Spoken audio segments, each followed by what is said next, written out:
Aujourd'hui, tout le monde parle de l'IA pour prospecter. Des messages LinkedIn personnalisés envoyés en masse, du scrapping automatisé, du sourcing et de l'enrichissement automatisé, des milliers d'emails ultra personnalisés envoyés à l'aide de l'IA. Claude, OpenClaw, bref, toutes ces choses-là qui, soi-disant, vont remplacer l'aspect commercial d'une boîte et qui vont remplacer la prospection des boîtes de services notamment. Je n'y crois absolument pas et c'est d'ailleurs pour ça que je fais cette vidéo. Parce que le problème que je vois est très simple. Dans 12 mois, et même dans moins que ça, dans 6 mois, tout le monde aura accès aux mêmes ressources et aux mêmes technologies IA, aux mêmes logiciels. Et donc ça veut dire que tout le monde aura les mêmes méthodes de prospection.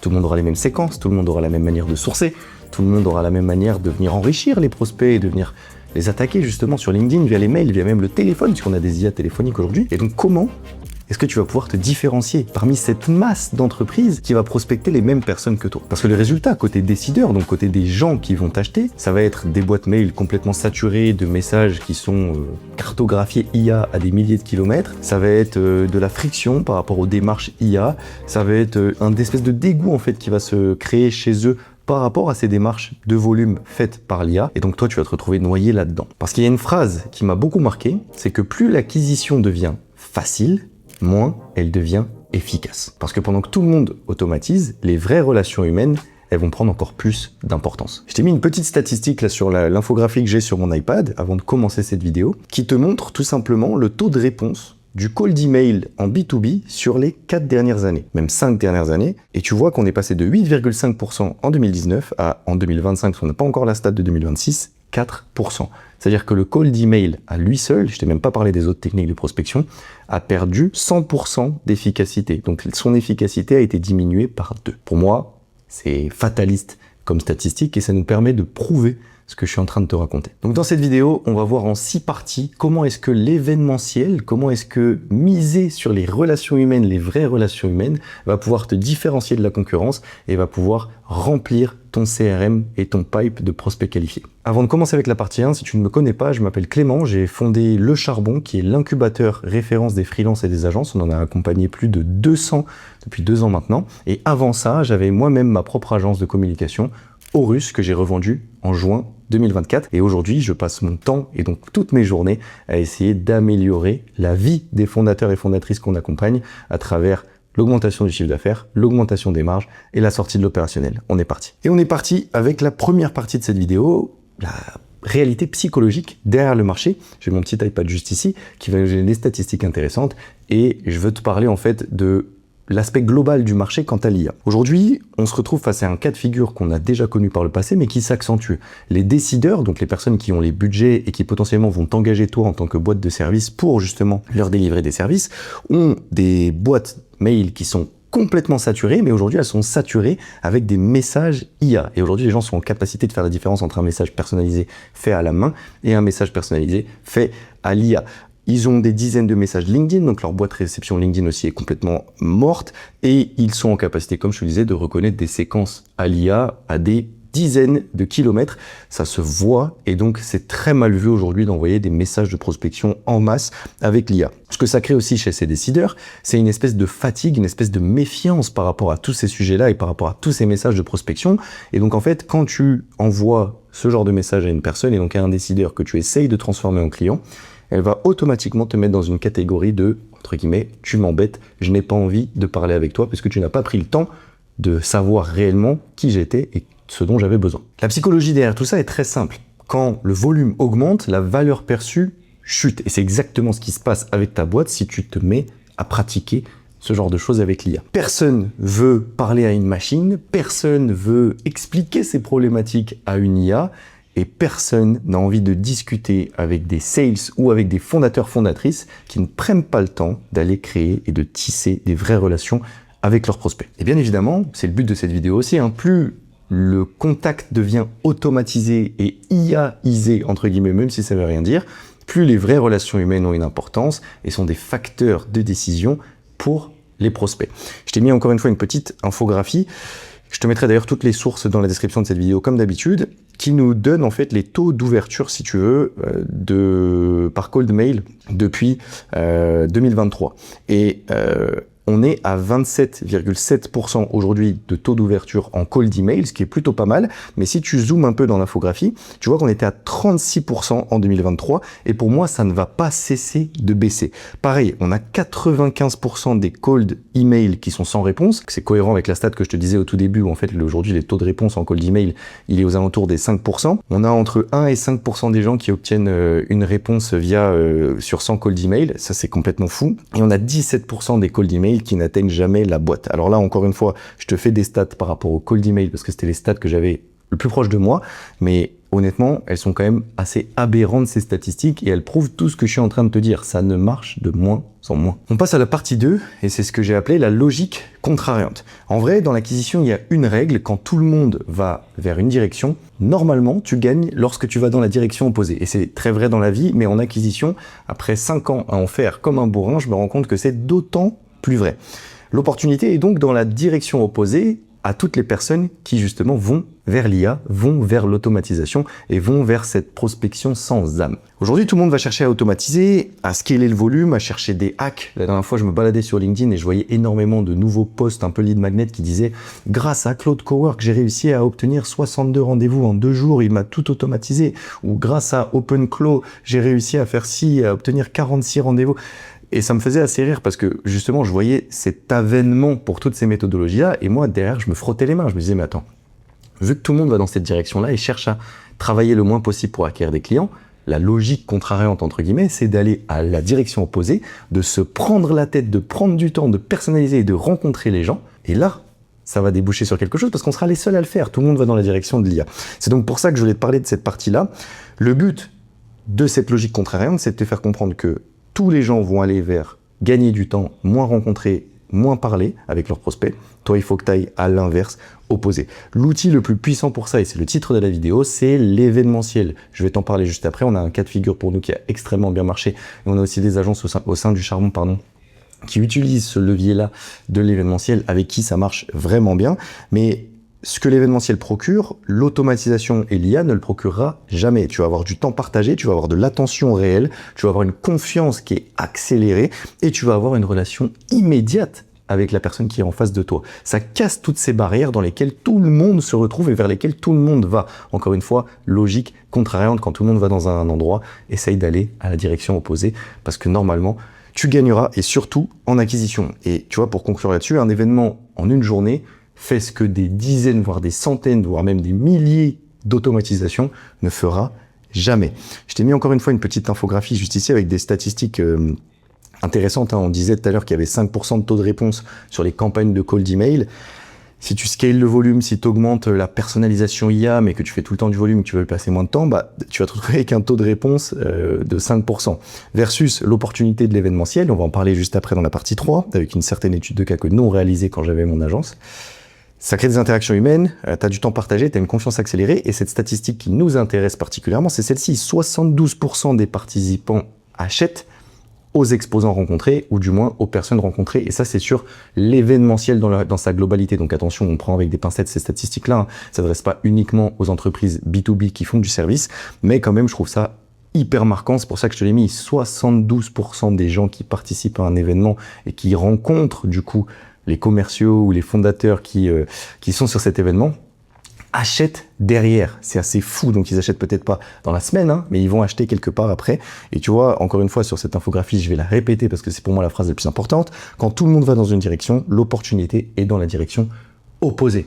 Ok, on est parti sur la partie 3 et là je vais t'expliquer justement l'étude de cas que nous on a fait chez Aurus. Aurus à l'époque c'était une agence qui accompagnait les entreprises et particulièrement les grands comptes, donc les gros groupes sur TikTok. C'était l'avènement de TikTok, donc on était l'une des premières agences à se spécialiser TikTok et donc on accompagnait les grands groupes à créer leur compte TikTok et à produire du contenu pour aller chercher la génération Z qu'ils avaient du mal à cibler et donc TikTok était le vecteur parfait pour ça. Donc on a fait ça pendant 3 ans. Ça a très bien marché et on a réussi à bosser avec des grands comptes genre Binance, Orange, Nexity, Mythic, Très République, Amazon, YouTube, donc voilà des trucs, des boîtes extrêmement intéressantes et surtout avec le peu d'expérience qu'on avait, c'était quand même assez fou d'aller signer ces comptes-là. Comment est-ce qu'on l'a fait? l'événementiel. Et c'est pour ça que je me prends la tête, entre guillemets, à se faire cette vidéo pour te montrer l'importance que ça a. À l'époque, c'était impossible et ça l'est encore moins aujourd'hui. Hein. Donc là, je te parle d'un truc qui a eu lieu il y a 3 ans, mais imagine aujourd'hui, donc c'est d'autant plus vrai parce que tout le monde, justement, a accès, c'est pour ça que je t'ai fait cette partie, hein, a accès à ces outils-là. Mais à l'époque, nous, c'était littéralement impossible de faire du cold email, de faire du LinkedIn message ou de faire de la prospection classique, entre guillemets, ou automatisée avec du volume pour aller chercher des directeurs marketing ou des directrices marketing de grands comptes. Ils étaient complètement ultra sollicités, ça n'avait aucun sens pour nous de passer par ces leviers-là, et c'est d'ailleurs pas comme ça qu'on les a eu nos grands comptes. Donc on a décidé de faire l'inverse. On s'est dit, vu que tout le monde va là-dedans, et ben nous on va faire l'inverse. Et c'est d'autant plus vrai aujourd'hui, hein, donc c'est assez intéressant. On a créé un événement, on l'a appelé le Tactic Day. C'était marrant, petit jeu de mots, etc. D'ailleurs on l'a co-organisé avec TikTok. C'était un événement B2B qui était gratuit. On a invité les décideurs B2B de grands comptes via justement cette fois-ci des campagnes email, mais on faisait la promotion, pardon, d'un produit gratuit, d'un événement gratuit. Donc tous les décideurs marketing sont venus. On a eu des directeurs de chez Nike, de chez Dior, de chez Mythic, justement, qu'on a signé juste après. Je vais y venir. De chez Orange, de chez Nexity et de plein d'autres grandes boîtes de Mazar, etc. Et donc on a réussi à les faire venir parce que c'était co-organisé avec TikTok France et surtout c'était gratuit, on leur donnait de la valeur gratuite. On y a fait des conférences avec des créateurs de contenu, on a parlé stratégie, si tu veux, on a montré de quoi on était capable et la matière qu'on avait en tant qu'agence sans jamais rien vendre à cet événement-là. Et c'est justement ça qui a marché. On a apporté énormément de valeur. Il y avait 130 décideurs présents, donc c'était assez fou, on a organisé ça au WeWork Lafayette à Paris, que des grands comptes, et on a beaucoup discuté et échangé avec ces gens-là, donc ça a cassé la barrière de confiance qu'il y a habituellement, qu'un cold email peut générer ou qu'un message prospection sur LinkedIn peut générer, même avec de la personnalisation, ça a vraiment cassé cette barrière, et donc on a réussi à rentrer entre 200 et 300 000 euros de contrat. Pourquoi est-ce que la fourchette est aussi grande? C'est simplement parce qu'on n'était pas bon en tracking, donc on estime qu'il y a 200 à 300 000 euros qui ont fait des ricochets et qui ont été générés grâce à cet événement-là. On a notamment signé Orange, Mythic, et on a renouvelé un de nos plus gros clients à l'époque qui était Nexity suite à cet événement parce que les gens ont discuté entre eux et surtout parce qu'on a discuté avec ces gens-là et que cette barrière s'est cassée. Autant te dire que ces comptes-là, on n'aurait jamais pu les avoir si on avait fait de la prospection classique. Je t'ai mis une petite infographie là, qui sera affichée à côté de moi. Sur l'étude de cas du Tactic Day, on a dépensé à peu près 15 000 euros, tu vois, pour organiser tout l'événement, lieu, tout ce qui va être food, etc. On avait 130 décideurs présents et comme je te disais, on a une grosse fourchette d'entre 200 et 300 cas signés suite à ça sur l'année d'après parce que ça a fait des ricochets avec l'événement. Et donc tu vois, le ROI, on est entre x13 et x20, ce qui est énorme. Va me trouver une campagne mail ou va me trouver une campagne LinkedIn personnalisée à l'IA qui est en capacité de te mettre un ROI de 20. Ça n'existe plus, surtout pas sur du grand compte. Donc bon, c'était une petite étude de cas pour que tu vois en fait que ce que je suis en train de dire, je le base pas sur ma tête ou sur ce que je vois. Non, je le base sur des choses qu'on a faites et c'est intéressant. Enfin, partie 4. Enfin non, puisqu'on a 6 parties, mais on arrive à la partie 4. Pourquoi est-ce que ça marche? Je vais rentrer un peu plus dans la psychologie. Un événement crée 4 choses qu'un cold email ou qu'un message LinkedIn ne peut pas créer. Ça va être l'autorité instantanée. Vu que la personne est sur place avec toi, tu es l'organisateur de l'événement, il y a un sentiment d'autorité et un sentiment d'expertise qui est dégagé dans l'événement qu'aucun autre biais, qu'aucun autre levier ne pourra générer. Enfin, ça crée une confiance accélérée. Je t'en parlais, quand tu es face à un grand compte, face à un directeur, une directrice marketing, dans notre cas, toi, ça sera peut-être d'autres types de décideurs, mais discuter avec ces gens-là, c'est quand même des moments rares et donc ça crée directement de la confiance puisque tu es en physique avec eux et tu es l'organisateur, organisatrice de l'événement. Plus tu leur apportes beaucoup de valeur, donc ça casse cette confiance. Ça crée aussi, troisième point, une relation humaine réelle. Les gens en ont besoin, surtout à l'ère de l'IA. Discussion, apport de valeur, tu t'intéresses réellement à cette personne-là, cette personne s'intéresse réellement à toi et ça, c'est ce qui compte. Le positionnement, il est aussi premium quand tu organises un événement, tout de suite, hop, ta valeur perçue grimpe et ça, c'est très fort. Donc les gens viennent à toi suite à cet événement parce que tu es dans une posture autoritaire en tant qu'organisateur qui donne de la valeur, qui crée de la relation humaine et ça va transformer ton acquisition qui est très souvent poussive, une acquisition où tu essaies d'aller arracher les contrats à une acquisition qui va faire une sorte d'aimant et c'est là les décideurs qui vont venir à toi juste en inversant en fait ce rôle que tu avais grâce à de l'événementiel. Encore une fois, tu verras une petite infographie, je vais pas forcément repasser dessus parce que c'est littéralement le résumé des 4 points que je viens de te donner, mais tu la verras juste ici, comme ça te permettra aussi de l'avoir à l'écrit. Partie 5, pardon, ce que personne ne comprend, et c'est aussi la raison pour laquelle je fais cette vidéo, c'est parce que trop peu d'agences, trop peu de freelance utilisent l'événementiel, parce qu'on va très souvent, encore une fois, dans la direction dans laquelle tout le monde va. On est, en tant qu'être humain, et je m'inclus dans le lot, des moutons. En vérité, quand il y a une nouvelle technologie, quand il y a une nouvelle méthode, et qu'on a des gens qui nous disent que cette nouvelle méthode est extraordinaire et qu'il faut y aller, et ben on a tendance à y aller. Sauf que très souvent, ce sont ceux qui vont à la direction opposée qui gagnent. Et c'est pour ça, en fait, que je fais cette vidéo. Et l'événementiel est beaucoup plus compliqué à réaliser que de la prospection via l'IA. Et ça aussi, c'est un autre point. En tant qu'être humain, on va toujours vers la facilité. On se dit, OK, c'est quoi l'énergie, c'est quoi le temps et l'argent que je vais mettre dans une ressource par rapport à ce qu'elle va me rapporter. C'est pour ça, d'ailleurs, que tout le monde va vers l'IA, parce qu'en fait, la promesse est très simple. Tu fais très peu d'efforts, tu mets très peu d'argent et tu arrives à obtenir énormément de retour sur investissement. Alors qu'à l'inverse, l'événementiel, on ne sait pas le retour sur investissement. Ça demande de l'organisation, ça demande des risques, ça demande de l'investissement financier, ça demande du temps et ça demande une certaine visibilité, entre guillemets, qu'il faut donner à ton événement pour acquérir les bonnes personnes. Mais c'est justement pour ça que ça marche aujourd'hui. C'est parce que c'est plus difficile, parce que personne ne veut le faire, parce que personne n'a envie d'investir du temps et de l'argent là-dedans, que lorsque tu le fais, tu te mets, tu t'écartes en fait, tu crées un nouvel espace stratégique, et c'est ce que j'essaye de dire à tous nos freelances et à tous nos agences. Si vous voulez de la prospection qui est une machine de guerre, écartez-vous, créez votre propre espace stratégique. Comment est-ce que vous différenciez? Et l'événementiel crée cet élément de différenciation. Donc, tout le monde peut envoyer 10 000 emails avec l'IA ultra personnalisé, avec un truc qui va scraper les profils LinkedIn, qui fait des petites anecdotes, etc. sur chacun des profils. Oui, tout le monde peut le faire. Claude Cowork peut créer une plateforme, machin. Enfin, en fait, on peut faire plein de trucs pour prospecter, mais il y a très peu de gens qui peuvent réunir 20, 30, 40, 50, 100 décideurs et 100 prospects dans une salle et être vu comme un expert et leur apporter de la valeur pendant toute une journée, ou du moins pendant plusieurs heures. Très très peu peuvent faire ça.